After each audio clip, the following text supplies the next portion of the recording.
Video শুরুতে একটা salute কার জন্য বলুন তো? জসপ্রীত জসবীর সিং বুমরার জন্য। এই যে মুম্বাই আজকে ম্যাচটা জিতে গেল শেষ পর্যন্ত, কৃতিত্ব অনেকেরই রয়েছে, কারোর কৃতিত্ব আমি ছোট করছি না, কিন্তু there is one and only Jasprit Bumrah. যখন সব সুন্দরভাবে এগোচ্ছে গুজরাটের, যখন ওয়াশিংটন সুন্দর এবং সাই সুদর্শন মিলে একটা দারুণ পার্টনারশিপ বিল্ড করে জয়ের দিকে এগিয়ে চলেছেন, ঠিক সেই মুহূর্তে এলেন জসপ্রীত বুমরা এবং ওয়াশিংটন সুন্দর ক্লিন বোল্ড পারফেক্ট ইয়র্কার। ম্যাচের মোড় ওখানেই ঘুরে গেছে। The one and only Jasprit Bumrah. অনেক ভাগ্য করলে এরকম একটা বোলার পাওয়া যায়, ফাটাফাটি। গতকালের ম্যাচটা যতটা একপেশে হয়েছিল, এই ম্যাচটা ততটাই উপভোগ্য হয়েছে। এবং ওই বুমরা ওই উইকেটটা তোলার আগে পর্যন্ত দারুণ ম্যাচ চলছিল, পুরো 50-50, যে কেউ জিততে পারে। কিন্তু ওই যে কেউ জিততে পারে থেকে ম্যাচটা মুম্বাইয়ের দিকে যে ঝুঁকে গেল, তার প্রধান কারণ জসপ্রীত বুমরা। তারপরে আরো একটা ওভার করেছেন, সেখানে এসেছে মাত্র 9 রান। এইরকম একটা হাই ভোল্টেজ ম্যাচ যেখানে মুম্বাই 228, গুজরাট 208, সেখানে বুমরা 7 কম ইকোনমি রেটে বোলিং করলে, হোয়াট আ বোলার। তাহলে মুম্বাই ইন্ডিয়ান্স তাদের সেই যে দৌড় শুরু করেছিল আবার রিস্টার্ট করেছে। এবার টানা 3 ম্যাচ জিতে যদি তারা থামে, তাহলে আলাদাই ব্যাপার হয়ে যাবে। অনেক ভুল ত্রুটি রয়েছে মুম্বাই ইন্ডিয়ান্সের, কিন্তু যে টিমে একটা বুমরা রয়েছেন, সেই টিমের ভুল ত্রুটিগুলো অনেক ক্ষেত্রে মার্জনা করে দেওয়া যায়। ক্রিকেট দেবতা মার্জনা করে দেন। যাই হোক, গুজরাট টাইটান্সের সাই সুদর্শনের জন্য খারাপ লাগছে। অ্যাকচুয়ালি গোটা গুজরাট টাইটান্সের জন্যই আমার খারাপ লাগছে, যে টিমটা একটা লম্বা সময় ধরে পয়েন্টস টেবিলের 1 নম্বরে ছিল, যে টিমটাকে দেখে মনে হচ্ছিল আরে এরা তো ইজি টপ 2-তে ফিনিশ করবে, এদেরকে কে সরাবে টপ 2 থেকে।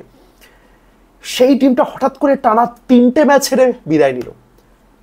যে টিমটাকে একটা ম্যাচে হারাতেও বিপক্ষ দলকে অনেক কষ্ট করতে হচ্ছিল, সেই টিমটা টানা 3টে ম্যাচ হেরে বিদায় নিল। কিভাবে বিদায় নিল এবং কি হলো গুজরাট টাইটান্সের? সাই সুদর্শন এত কনসিস্টেন্ট পারফর্ম করলেন, কিন্তু আনফরচুনেটলি হলো না। সবাই একটা কথা বলেছিলেন যে গুজরাট টাইটান্সের টপ 3 যদি না চলে, তখনই গুজরাট টাইটান্সের আসল পরীক্ষা। আজ তো টপ 3-তে একজন ছিলেনই না, যিনি এলেন সে বাটলারের জায়গায়। তিনি যে কি করলেন আজকে গোটা ম্যাচ জুড়ে, কি বলবো। গিল আজকে শুরুতে আউট হলেন, স্টিল চেষ্টা করলেন সাই সুদর্শন প্রত্যেক দিনের মতন আরো একবার। প্রায় 800-র কাছাকাছি রান করেছেন এবার সাই সুদর্শন। 800 না, 750-র কাছাকাছি। যাই হোক, ওটাও কম কিছু নয়। আন্তর্জাতিক টি-20-তে তার মাত্র একটা ম্যাচ রয়েছে, যে ম্যাচে তিনি ব্যাটিংই করতে আসেননি। তিনি আন্তর্জাতিক টি-20 ক্রিকেটে একটা রানও করেনি, তাও তার আইপিএলের মঞ্চের রান দেখুন, জাস্ট তার পারফরমেন্স দেখুন। কিন্তু সব ভালো যার শেষ ভালো, সেই সব ভালো হলো না, কারণ শেষটা ভালো হলো না। দারুণ খেলেছেন সাই সুদর্শন, যতক্ষণ খেলেছেন খুব ভালো খেলেছেন, ধৈর্য ধরে খেলেছেন। মনে হচ্ছিল এতো মাহাতি বিরাট কোহলিকে দেখতে পাচ্ছি, একেবারে শান্ত সংযম, লক্ষ্যে স্থির, ধীরে ধীরে এগোচ্ছেন। কিন্তু কেন যে ওই শটটা খেলতে গেলেন, ওটা দরকারই ছিল না, তো ওটা তো তার শটই নয়।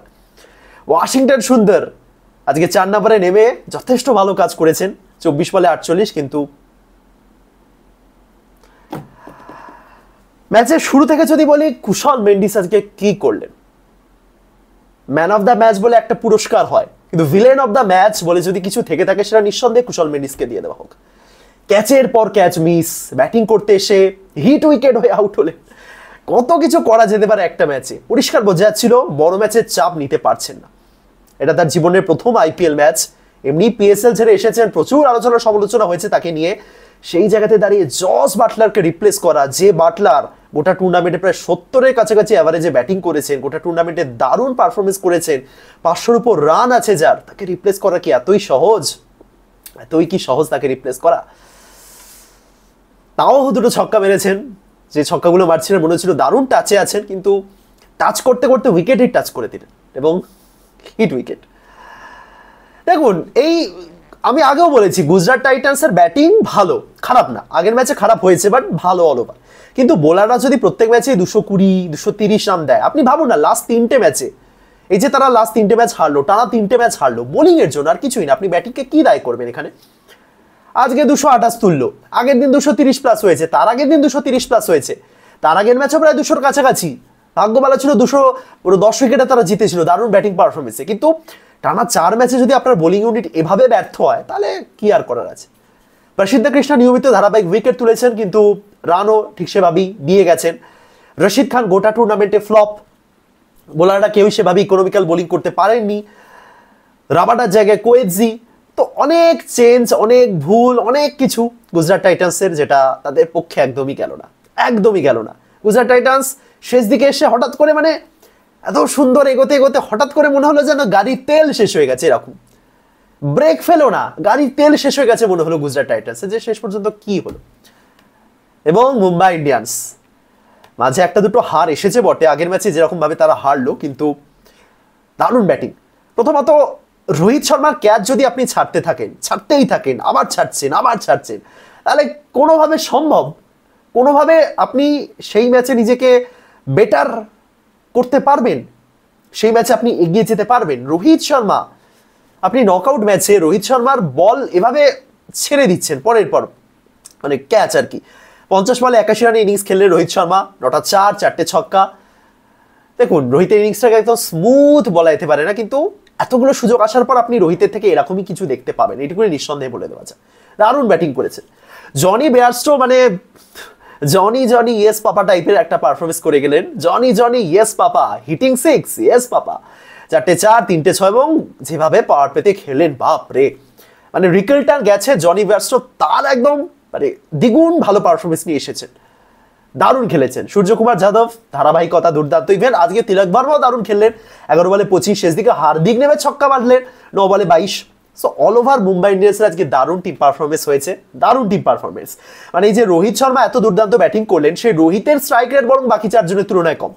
বেয়ারস্টো, সূর্য, তিলক বা হার্দিক রোহিতের চেয়ে বেটার স্ট্রাইক রেটে ব্যাটিং করেছে। তারপরে বুঝতে পারছেন অল ওভার কতটা ভালো পারফরমেন্স হয়েছে, কতটা ভালো টিম পারফরমেন্স হয়েছে।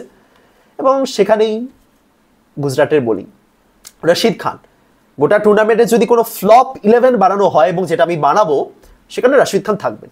বাকিদের টিম আমি জানি না, আমার টিমে থাকবে নিঃসন্দেহে। হ্যাঁ আজকে ইকোনমিক্যাল বোলিং হয়েছে, আজকে বলো ইকোনমির দিক থেকে ঠিকঠাক 7.80, কিন্তু রশিদ খান সেটা করেন না। রশিদ খান একজন লেগ স্পিনার থেকে আমরা ইকোনমিক্যাল বোলিং দেখতে চাই না ভাই, 2টো উইকেট তোলো তুমি। রশিদ খান এমন বোলার যিনি 6 ইকোনমি রেটেও বোলিং করবেন, আবার 2-3টে উইকেটও তুলে নেবেন, এটা হলেন রশিদ খান। রশিদ খানের উইকেট আসছে না, রশিদ খান ইকোনমিক্যাল বোলিং করতে পারছেন না, এই রশিদ খানকে আমরা চিনি না। রশিদ খানের খুব বাজে টুর্নামেন্ট গেছে একটা। সাই কিশোর তুলনায় বেটার, যদি আজকে রান খেয়ে গেছেন বা 2টো উইকেট তুলেছেন। প্রসিদ্ধ কৃষ্ণ আজকে খুব এক্সপেন্সিভ, হয়তো পার্পল ক্যাপ আবার নিজের কাছে নিয়ে নিলেন, বাট চললো না আজকে। সিরাজও আজকে এক্সপেন্সিভ ছিলেন। জেরাল কোয়েৎজি 3 ওভারে 51, সুতরাং অল ওভার বোলিং একদমই হয়নি। বিশেষ করে হার্দিক পান্ডিয়ার প্রশংসা করতে হয়। দেখুন এই যে মুম্বাই ইন্ডিয়ান্স আজকে জিতলো, শেষ দিকে হার্দিকের ওই ইনিংসটার গুরুত্ব অবশ্যই রয়েছে। মানে কোয়েৎজি তো ভাবছেন যে কি হচ্ছে, কি বোলিং হচ্ছে, লাস্ট ওভার কোয়েৎজি তো করলেন, কোয়েৎজি মেবি ওয়াইড ছক্কা, লাস্ট ওভারে খুব গুরুত্বপূর্ণ ছিল হার্দিকের ওই ছোট্টখাট্ট একটা ক্যামিও যাকে বলে। এবং 228, ভাগ্য ভালো আবারও 230 হয়নি। তো প্রচুর, বিশ্বাস করুন প্রচুর। আগের দিনে আরসিবি জিতেছে বটে, কিন্তু এগুলো রোজ রোজ হয় না। 225+ রান চেস আইপিএল ইতিহাসে 4বার না 5বারই হয়েছে। সো রোজ রোজ হয় না এগুলো, বিশ্বাস করুন। এবং তারপর গুজরাটের ব্যাটিং, সাই সুদর্শন দারুণ খেলেছেন, যেমনটা আমি বললাম। গিল আজকে হলো না। ট্রেন্ট বোল্ট শুরুতেই চেষ্টা করছিলেন যে ফুটবল খেলা যাক, স্টিল ট্রেন্ট বোল্ট আজকে প্রচুর এক্সপেন্সিভ, 4 ওভারে 56 রান দিয়েছেন। মানে যে ম্যাচে 4 ওভারে বোল্ড দিচ্ছেন 56 রান, বুঝতে পারছেন? যে ম্যাচে 4 ওভারে বোল্ড দিচ্ছেন 56 রান, যে ম্যাচে মিচেল সেন্টারকে আপনি 1 ওভারের বেশি বোলিং দিতে পারছেন না, যতই তিনি দুর্দান্ত বোলিং করুন টুর্নামেন্টে, সেই ম্যাচে 7-এর কম ইকোনমি রেট নিয়ে জসপ্রীত বুমরা বোলিং করে গেছেন। শ্রেষ্ঠত্ব প্রমাণ করার জন্য আর কি পরিসংখ্যান লাগবে? জসপ্রীত বুমরা স্যালুট, সেরা। ওয়াশিংটন চেষ্টা করেছিলেন, শেরফান রাদারফোর্ডও চেষ্টা করেছিলেন, এদিকে তেওয়াটিয়া, শাহরুখ খান, মানে আনক্যাপ ক্রিকেটারদের নিয়ে আপনি এইরকম ম্যাচ জিততে পারেন না। যাই হোক, মুম্বাই ইন্ডিয়ান্স ছুটছে, মানে ফাইনালে আরসিবি ভার্সেস মুম্বাই এমনটা যদি আমরা দেখি, রোহিত ভার্সেস কোহলি যদি আমরা দেখি, মানে বিশাল ব্যাপার হবে। টেস্ট থেকে দুজনে একই সাথে অবসর নিলেন, দুজনে একই সাথে টি20 বিশ্বকাপ জিতলেন, দুজনে একই সাথে চ্যাম্পিয়ন্স ট্রফি জিতলেন, বা দুজনে একই সাথে আইপিএল ফাইনাল খেলছেন। মানে রূপকথা যাকে বলে, স্ক্রিপ্ট সবাই বলে না আইপিএল স্ক্রিপ্টেড, এরকম স্ক্রিপ্ট হোক, এরকম স্ক্রিপ্ট লেখা হোক, একদিকে রোহিত একদিকে কোহলি, আহা সেরা ম্যাচ হবে, মানে সেরা। কতটা দুর্দান্ত ম্যাচ হতে চলেছে আপনারা বুঝতে পারছেন না। যদিও তার আগে মুম্বাই পাঞ্জাবের মুখোমুখি হবে, যে পাঞ্জাবের কাছে তারা লাস্ট ম্যাচ মনে আছে কি হয়েছিল।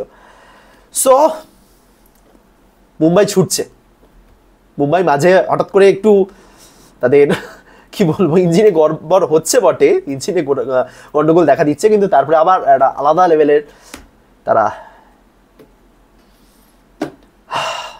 তাহলে কি মনে হচ্ছে মুম্বাই ইন্ডিয়ান্স ফাইনালে যেতে পারবে? দেখতে পাবো কি আমরা RCB versus MI, Kohli versus Rohit, নাকি আবার একটা RCB versus Punjab Kings match আমরা দেখবো ফাইনালে? যাই হোক পরের কথা, বাট মুম্বাই দারুণ ম্যাচ জিতলো। বুমরা যতটা ভালো বোলিং করেছেন, হার্দিকের ক্যাপ্টেন্সিরও প্রশংসা করতে হয়। বুমরাকে ওই সময়তে বোলিং করতে এনেছেন তিনি, সবাই প্রশংসার যোগ্য। রোহিতের দুর্দান্ত একটা ইনিংস ছিল, বেয়ারস্টো প্রথম ম্যাচে অসাধারণ, সূর্যর ধারাবাহিকতা, তিলাকের ঠিক ম্যাচে জ্বলে ওঠা, সব মিলিয়ে মুম্বাই দলগত পারফরমেন্সে পৌঁছে গেল কোয়ালিফায়ার 2, যেখানে তাদের মুখোমুখি হবে পাঞ্জাব কিংস।